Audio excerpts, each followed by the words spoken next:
Hello, my name is Anders, and today I'm going to talk about resetting the trivia score on Facebook. Now, it's easy on Facebook to ask different questions to your friends. You can do this as simply as by clicking Ask Question, and then you'll be able to ask a question and set up different answers that your friends can provide. Now, earlier I asked a question saying, should I go dancing tonight? Now, one friend replied and said, voted for is that even a question as one of her answers.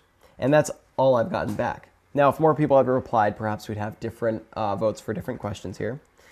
And some have been asking if it's possible to reset the question and answer count for a trivia question or a question in general. Now, there is not a specific way to do that. And honestly, the easiest way is going to be by just creating a new question.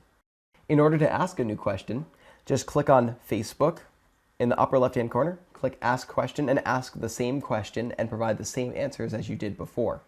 This will effectively reset the entire thing and give people the opportunity to answer differently or to bring in new people to answer this new question that you're creating.